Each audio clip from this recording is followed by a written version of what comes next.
Hello this is your use make over. இன்னைக்கு tricks என்ன அப்படின்னு பாத்தீங்க அப்படின்னா, யாரோட ஹெல்ப்புமே இல்லாம ஃப்ரண்ட் ஃபிளீட்ஸ் வந்து நம்ம எப்படி எடுக்க போறோம்.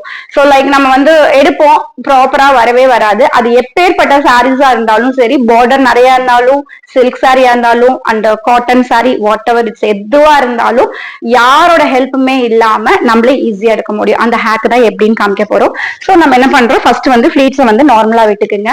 உங்களுக்கு எவ்வளவு வேணும், லைக் பல்லு வந்து நீங்க எவ்வளவு விட போறீங்க அப்படிங்கிறதுக்கு மெஷர்மெண்ட் விட்டுடுங்க. சில பேர் லாங்கா விடுவாங்க, ஷார்ட்டா விடுவாங்க. சோ அந்த மெஷர்மெண்ட்டுக்கு மாதிரி பல்லுவை விட்டுட்டு உங்களோட ஷோல்டர் பாயிண்ட் வந்து பிளான் பண்ணிக்கோங்க.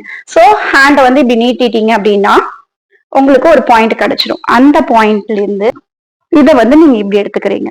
எடுத்துட்டு தென் என்ன பண்றோம் அப்படின்னா, உங்களுக்கு என்ன சைஸ் ஆஃப் ஃபிளீட்ஸ் வேணும்னு நீங்க நினைக்கிறீங்களோ அதை இப்படி ஃபோல்டு பண்றோம்.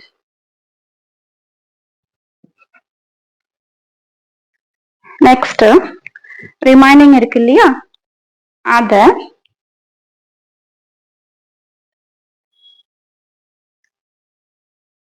ரெடி பண்ணிட்டே வரும்.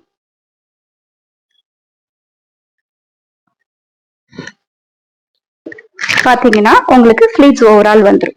அதுக்கப்புறம் நீங்க இதை வச்சுட்டு ரிமைனிங் எப்படி பண்ணணுமோ அதுக்கேற்ற மாதிரி உங்களோட ஃபிளீட்ஸை ரெடி பண்ணிக்கிறீங்க.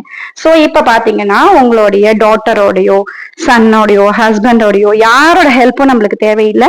நம்மளோட சாரிய நம்மளே 2 minutesக்குள்ள கடகடான்னு ரெடி பண்ணிட்டு வெளியில வந்துடலாம். ஸோ இந்த மாதிரி நம்ம ஒரு அரேஞ்ச்மெண்ட் கொடுக்குறோம். அரேஞ்ச்மெண்ட் கொடுத்துட்டு நல்லா ஃபிளாட் பண்ணிடுறோம். சாரியை ஃபிளாட் பண்ணிட்டு இந்த இடத்துல பின் பண்ணிடுறோம். ஸோ பின் பண்ணிட்டோம் அப்படின்னா இதோட லுக் வந்து பாத்தீங்க அப்படின்னா இவ்வளவு அழகா யாரோட ஹெல்ப்புமே இல்லாம பினிஷ் பண்ணிக்கலாம். Thank you all. See you in the next video.